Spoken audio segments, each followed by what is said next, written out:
Good morning प्यारे बच्चों। गया गाइडेंस प्रोग्राम के फेज 3 में आपका फिर से स्वागत है। बच्चों, पिछले क्लास में हमने ट्रायंगल के बेसिक्स को पढ़ा था।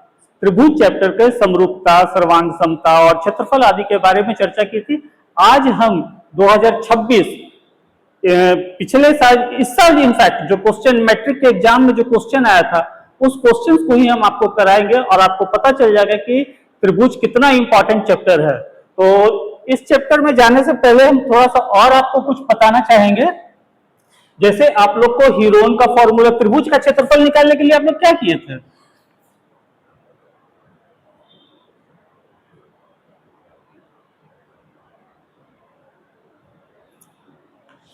त्रिभुज का क्षेत्रफल निकालने के लिए हम लोग फॉर्मूला पढ़े थे। पहला फॉर्मूला, त्रिभुज का क्षेत्रफल हाफ गुने आधार गुने ऊंचाई किए थे। दूसरा फॉर्मूला हम लोग पढ़े थे s into S minus A, in fact root under s into S minus A, S minus B और एस माइनस सी। ये हीरोन का सूत्र है जो बहुत इंपॉर्टेंट है, इससे भी आप क्वेश्चन हल करते हैं। और एक फॉर्मूला जो आपका आता है समबाहु त्रिभुज का क्षेत्रफल। समबाहु त्रिभुज का क्षेत्रफल क्या होता है? समबाहु त्रिभुज कैसा होता है? जिसकी तीनों भुजा बराबर हो, तीनों कोण 60 डिग्री का हो। तो समबाहु त्रिभुज का क्षेत्रफल हमारा होता है √3/4 इंटू भुजा स्क्वायर। इनफैक्ट बच्चों, ये जो 3/4 इंटू भुजा स्क्वायर इसी से निकल जाता है। आप इसको थोड़ा सा समझिए। जैसे कि मान लीजिए एक हमारा ये समबाहु त्रिभुज है, इसकी भुजा ए, ये भुजा ए, ये भुजा ए, एबीसी त्रिभुज है मेरा। तीनों भुजा, चूंकि समबाहु त्रिभुज है तो तीनों भुजा ए। अब यहां से हम लोग अगर इस पे एक हाइट समबाहु त्रिभुज से जो मध्यिका खींचते हैं तो इसको दो बराबर भागों में बांटेगी, a/2 जो इसकी ऊंचाई होगी। अब देखिए, अगर हमसे पूछेगा h निकालने के लिए समबाहु त्रिभुज की ऊंचाई, तो हम लोग क्या निकालेंगे? हम लोग जानते हैं फॉर्मूला, कर्ण स्क्वायर बराबर लंब स्क्वायर प्लस आधार स्क्वायर। अब हमारा h क्या है? लंब है, तो h बराबर हमारा यहाँ पे क्या हो जाएगा? लंब जब निकालना है तो कर्ण स्क्वायर माइनस आधार स्क्वायर हो जाएगा, मतलब रूट अंडर लंब का स्क्वायर, सॉरी कर्ण का स्क्वायर माइनस आधार का स्क्वायर करेंगे। h जब निकालना होगा तो कर्ण का स्क्वायर, ये एक त्रिभुज हम ले रहे हैं, इस त्रिभुज में आप देखिए कर्ण का स्क्वायर a और माइनस आधार का स्क्वायर, तो आधार इस त्रिभुज में कितना है? a/2 का स्क्वायर। तो अगर इसको हम लोग हल करेंगे तो हमारा हो जाएगा कि a²/4 होगा, तो 4a² माइनस a²/4 आ जाएगा, तो ये 3a²/4 होगा। रूट अंडर में ये पूरा में रूट था और ये हमारा हो जाएगा √3/2a। ये h निकालने का फॉर्मूला हो जाएगा। जब हम लोग h निकाल रहे हैं, h बराबर जब बच्चों हम लोग अगर कर रहे हैं, थोड़ा और डिटेल में देख लेते हैं, इसके बाद हम लोग जो क्वेश्चन करेंगे उसमें बहुत मजा आएगा। h बराबर हम लोग क्या निकाले? h बराबर हम लोग निकाले √3/2a। तो a बराबर हमारा क्या हो जाएगा? 2h/√3। a बराबर हमारा हो गया 2h/√3। और जब हम लोग समबाहु त्रिभुज का क्षेत्रफल पढ़े थे √3/4 इंटू भुजा स्क्वायर। भुजा क्या है? a है, तो a के भुजा की जगह हम a का मान रख देंगे, तो √3/4 इंटू 2h/√3 का होल स्क्वायर करेंगे, तो ये हमारा आ जाएगा √3/4 इंटू 4h²/3। 4 से 4 कट जाएगा, मतलब √3/3 इंटू h²। तो अगर हमारा h केवल दिया हुआ है तो ये फॉर्मूला क्षेत्रफल निकालने के लिए हो जाएगा समबाहु त्रिभुज में। अगर हमारा h दिया हुआ हो, मतलब ऊंचाई दी हुई हो समबाहु त्रिभुज की, तो हम लोग उसका क्षेत्रफल इस फॉर्मूले से निकाल सकते हैं। इसको काट देंगे तो h²/√3 भी हम लोग लिख सकते हैं। तो चलिए अब हम लोग धीरे धीरे प्रीवियस ईयर क्वेश्चन, मतलब 2026 के क्वेश्चन को पहले हल करते हैं। बच्चों जो पहला क्वेश्चन हमारा है 2026 में ऑब्जेक्टिव जो क्वेश्चन आया था उसमें देखिए समबाहु त्रिभुज की बराबर भुजाओं में समबाहु त्रिभुज की समद्विबाहु त्रिभुज है, तो ए बी और ए सी हमारा क्या है, बराबर भुजा है। प्रत्येक की लंबाई कितना दिया हुआ है, 13 सेंटीमीटर तथा 24 सेंटीमीटर आधार यहाँ पे छूट गया है, आधार हमारा 24 सेंटीमीटर। तीसरी भुजा कितनी है, 24 सेंटीमीटर दिया हुआ है। तो हमसे पूछता है कि इस त्रिभुज का क्षेत्रफल क्या होगा। तो इसका सॉल्यूशन यहां दिया हुआ है। माना, एक सेकंड पेन ले रहे हैं।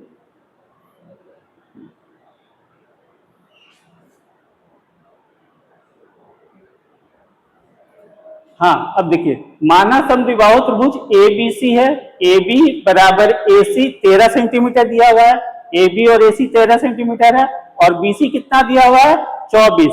अब समबाहु त्रिभुज में आधार का जो ये लंब हो, जिसको ऊंचाई कहेंगे, यही माध्यिका भी होता है। यह क्या होता है, माध्यिका होता है। तो इसलिए बीसी को डी बिंदु पर समद्विभाजित करेगा, डी जो है बीसी को समद्विभाजित करेगा। तो ये कितना हो जाएगा, ये 12 हो गया, ये भी 12 हो गया, क्योंकि ये 24 दिया हुआ था।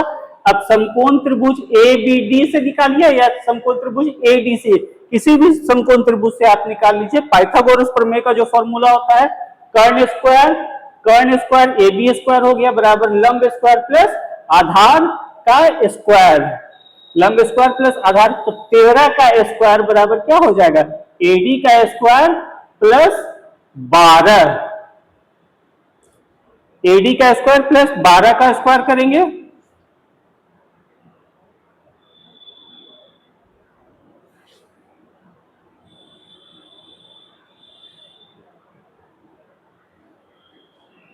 अब 13 का स्क्वायर कितना हो जाएगा, 169, एडी स्क्वायर और 12 का स्क्वायर 144। एडी हमारा निकल जाएगा, अगर आप हल करेंगे तो ये इधर जाएगा, एडी स्क्वायर बराबर 169 माइनस 144 और बराबर 25 आ गया। एडी बराबर हमारा क्या आ गया, 25। ये कितना आ गया, 25।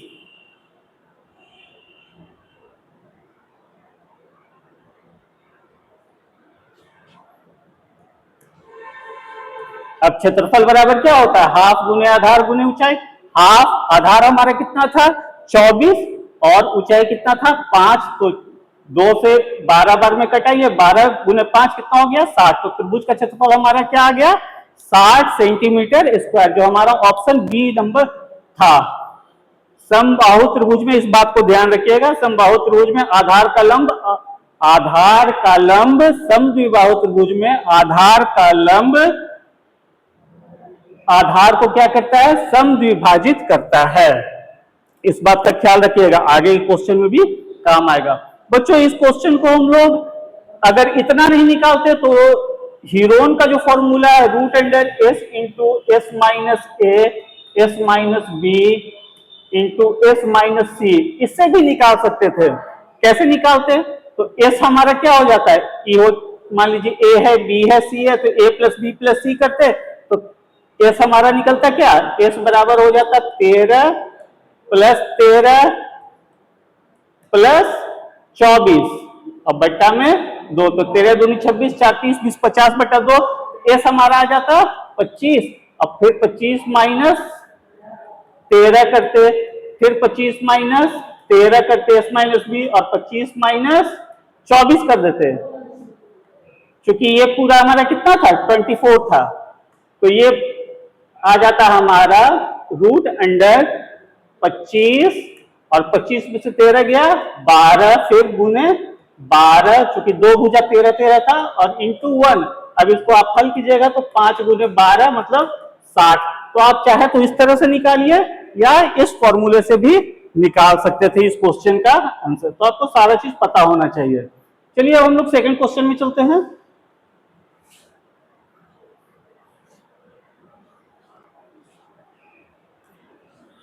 बच्चों अब समबाहु त्रिभुज के बारे में भी हम बताए थे। समबाहु त्रिभुज का क्षेत्रफल क्या होता है, √3/4 इंटू भुजा स्क्वायर।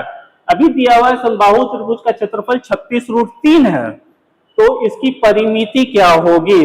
तो समबाहु त्रिभुज का क्षेत्रफल अभी बताया ही आपको, √3/4 इंटू भुजा का स्क्वायर होता है, और जहां ए भुजा है आपका दिया हुआ है यहां पे,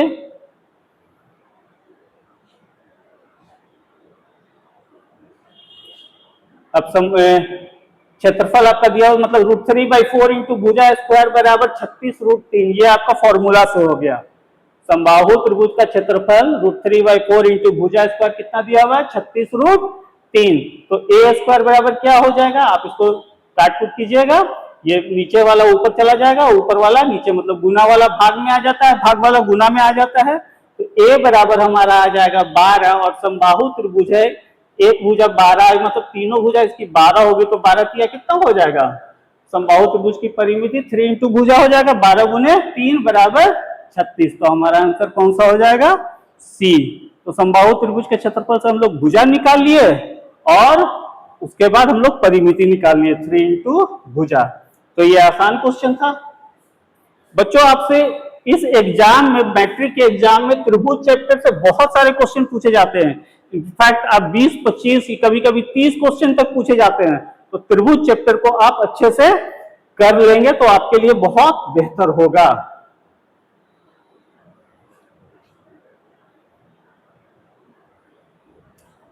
बच्चों अब अगला क्वेश्चन है, दो समरूप त्रिभुजों का अनुपात 4:9 है। दो समरूप त्रिभुज है, समरूप त्रिभुज, उनकी संगत भुजाओं का अनुपात क्या होगा? तो समरूप त्रिभुज के बारे में आप लोग को पहले ही बताया जा चुका है। अब देखिए, मान लीजिए कि त्रिभुज ABC और त्रिभुज PQR दोनों समरूप त्रिभुज है। समरूप त्रिभुज का ये आपका निशान होता है, ठीक है। इनका क्षेत्रफल कितना दिया हुआ है? 4:9। इस फॉर्मूला को आप लोग याद रखिएगा, समरूप त्रिभुज का क्षेत्रफल का अनुपात, इस नियम को याद रखिएगा। m²n² है, तो उनकी संगत भुजाओं का अनुपात उसके वर्गमूल के बराबर होगा, मतलब m/n के बराबर होगा।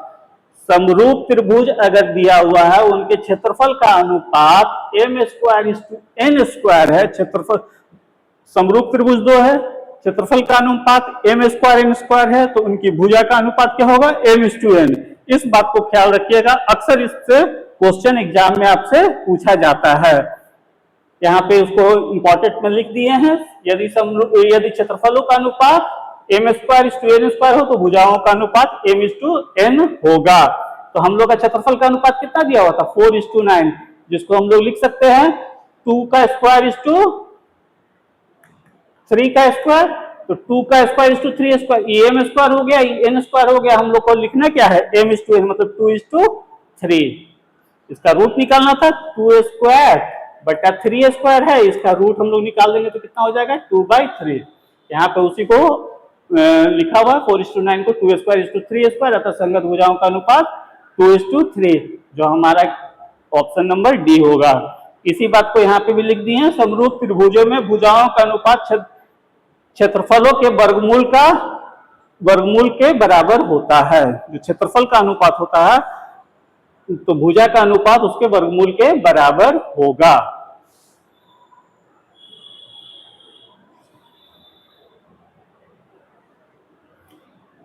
बच्चों, समरूप त्रिभुज का जो चैप्टर है, त्रिभुज का चैप्टर, उसका अगला क्वेश्चन जो आपके 2026 में ही पूछा गया था, यदि त्रिभुज ABC और त्रिभुज DEF समरूप है तथा AB बराबर AB/DE बराबर 3:5 दिया हो, तो FD/CA बराबर क्या होगा?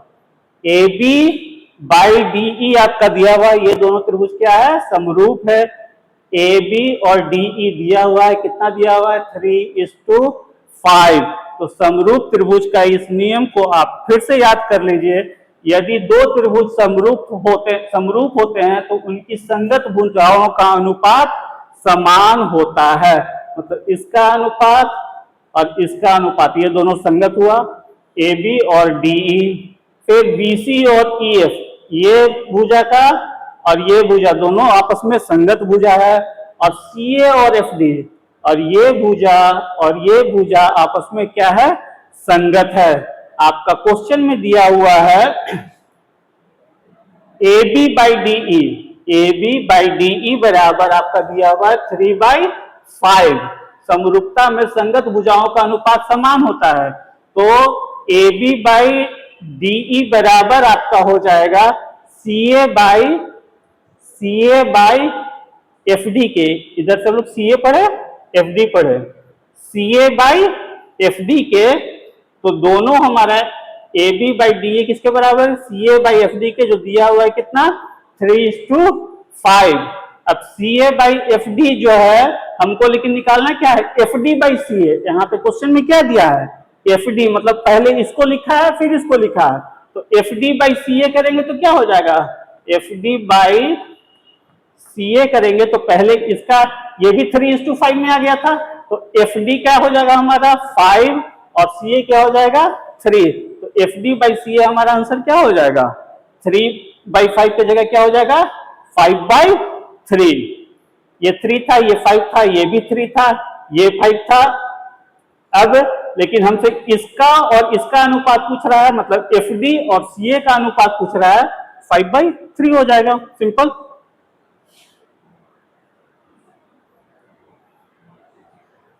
बच्चों नेक्स्ट क्वेश्चन जो हमारा एग्जाम में पूछा है कि निम्नलिखित में किस प्रकार के सभी त्रिभुज जो होंगे समरूप होंगे? अब विषमबाहु त्रिभुज होता है समरूप, या समविबाहु त्रिभुज होगा? इस समबाहु होगा या इनमें से कोई नहीं होगा? तो समरूपता के नियम क्या होते हैं? जब दो त्रिभुजों के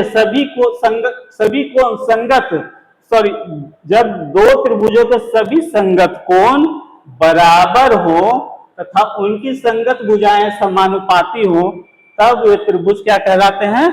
समरूप कहलाते हैं। फिर से इस बात को समझिए, इन्हीं सारे क्वेश्चन से आपका कॉन्सेप्ट हो जाएगा और आगे एग्जाम में आप क्वेश्चन बना सकेंगे।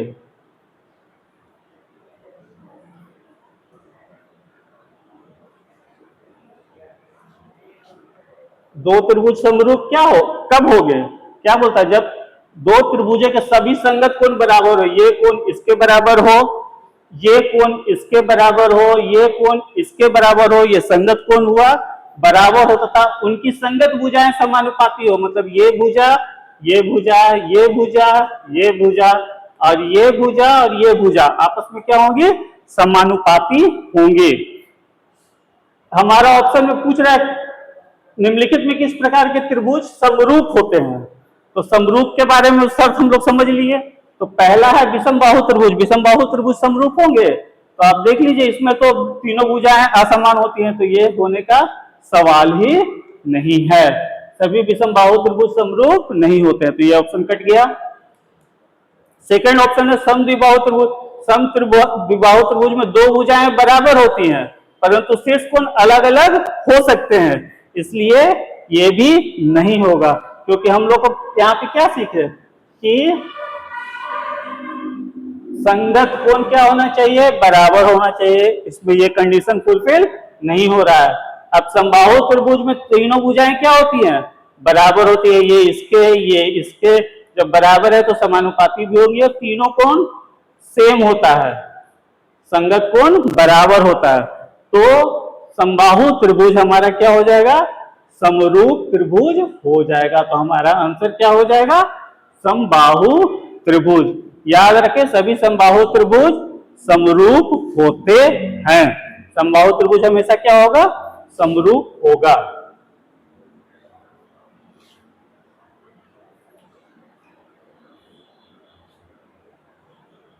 यहां पे थोड़ा इसको समझ लो, क्वेश्चन थोड़ा सा गलत लिखा गया है।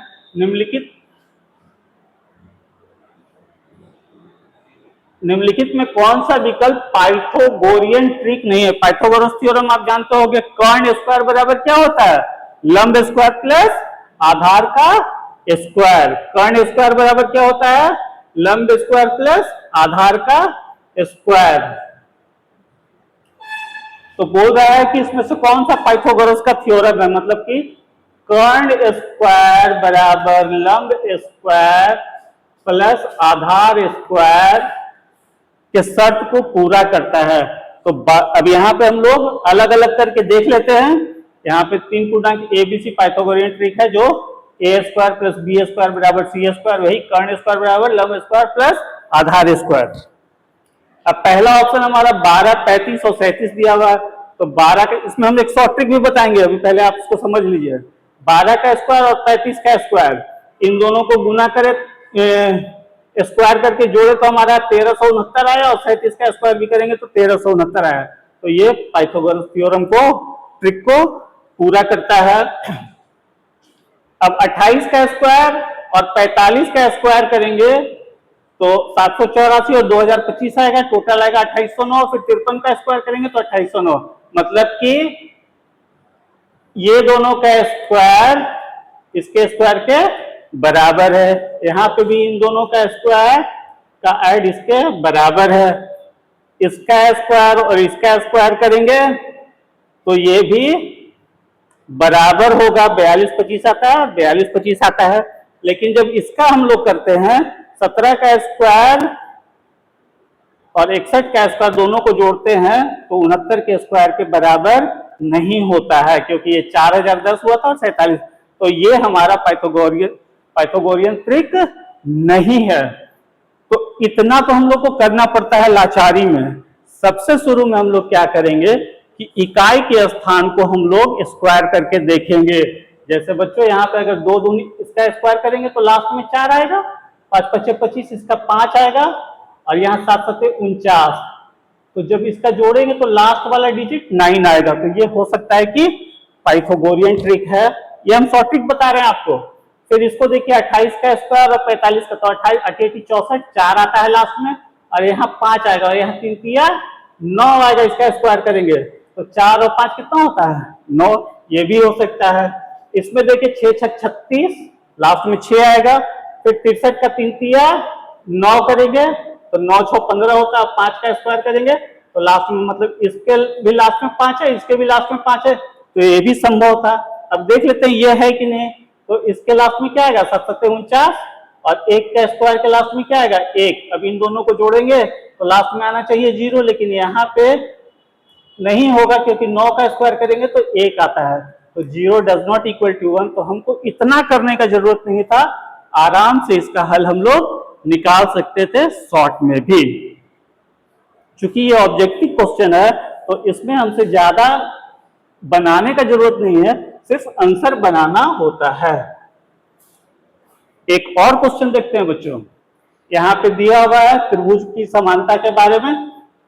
त्रिभुज ए बी सी और त्रिभुज पी क्यू आर समरूप हैं। क्या है?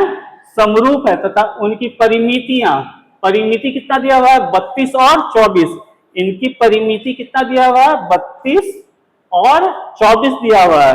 यदि ए बी बराबर ये दिया हुआ है 10 सेंटीमीटर, तो आपसे पूछता है कि पी क्यू क्या होगा।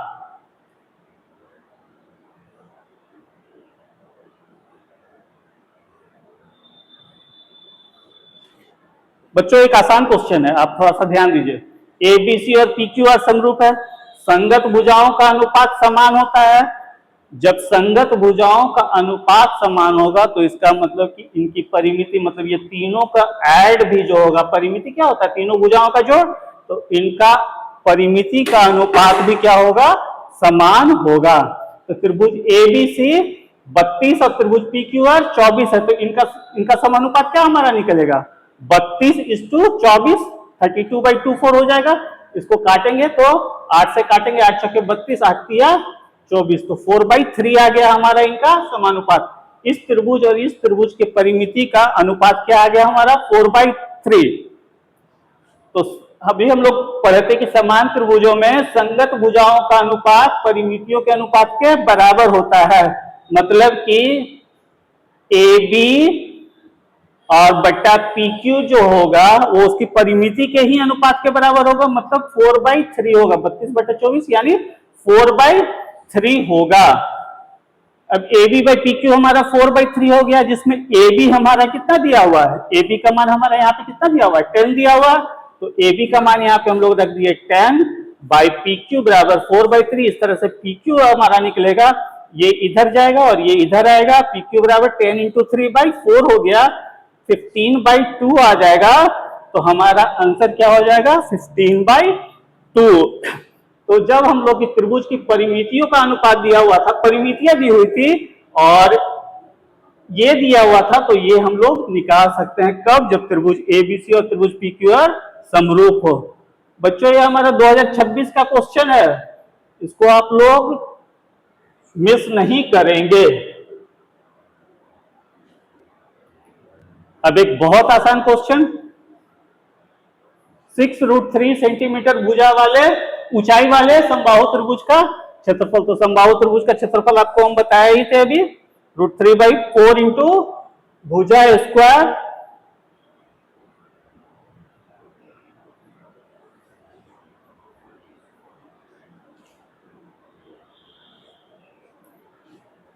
यहाँ पे इसका ये ऊंचाई दिया हुआ है, सॉरी 6√3 सेंटीमीटर ऊंचाई है इस त्रिभुज समबाहु त्रिभुज की ऊंचाई कितना दिया हुआ है 6√3। वीडियो के शुरू में जब हम आपको बता रहे थे तो समबाहु त्रिभुज के बारे में बताए थे और एच निकालना सिखाए थे। आप शुरू में वीडियो में जाइएगा कि एच कैसे निकालते हैं, तो एच का फॉर्मूला हम आपको बता चुके हैं। तो समबाहु त्रिभुज का क्षेत्रफल का फॉर्मूला √3/4 इंटू भुजा स्क्वायर होता है। ऊंचाई अगर दिया हुआ है तो ऊंचाई हमारा कितना दिया हुआ है 6√3, तो ऊंचाई क्या होता है समबाहु त्रिभुज का √3/2 इंटू भुजा, तो क्षेत्रफल क्या हो जाए, और ये क्षेत्रफल के बारे में भी उसमें हम बताए थे अभी आपको शुरू में। तो √3/3 इंटू एच स्क्वायर कैसे आया था, अभी हम लोग चर्चा किए थे कि ए है ए है ए है, तो एच पहले निकाल लिए थे और √3/4 इंटू भुजा स्क्वायर से निकाले थे। तो समबाहु अगर ऊंचाई दिया हो तो सीधे ये फॉर्मूला हम लोग लगाएंगे √3/3 इंटू एच स्क्वायर। एच हमारा कितना दिया हुआ है 6√3, तो √3/3 इंटू 6√3 का स्क्वायर, इसको हल करेंगे तो हमारा 36√3 आएगा। ये बहुत इंपॉर्टेंट है, अगर ऊंचाई दिया हो तो सीधे आप क्षेत्रफल निकाल सकते हैं। तो इसमें ध्यान देने की बात है, ऊंचाई के आधार पर समबाहु त्रिभुज का क्षेत्रफल पता करने के लिए यह सूत्र बहुत ही सरल सूत्र है। ठीक है बच्चों, तो ये इस तरह के ऑब्जेक्टिव क्वेश्चंस आपको आ रहे हैं। अब यहाँ पे कुछ भी हो सकता था, मतलब 12√3 रहता है तो भी निकल जाता हमारा, सीधे ये फॉर्मूला से निकाल लेते। अगर इस तरह के कोई भी क्वेश्चन हो, और पिछले साल में ये हम 2026 का क्वेश्चन करा रहे थे, 2025 2024 इस तरह का जितना भी क्वेश्चन होगा उसमें आप देखिएगा कि इस तरह के क्वेश्चन लगातार पूछे जा रहे हैं। तो इस वीडियो में अगर आपको कोई दिक्कत हो, कुछ समझ में नहीं आया, तो आप कमेंट करके बताइएगा। त्रिभुज के चैप्टर को आगे भी हम कराएंगे, अभी बहुत सारा चीज बाकी है, पर इतना आप बढ़िया से करते जाएंगे तो आप एग्जाम में 15 से 20 क्वेश्चन तो आराम से बना लेंगे। Okay, bye.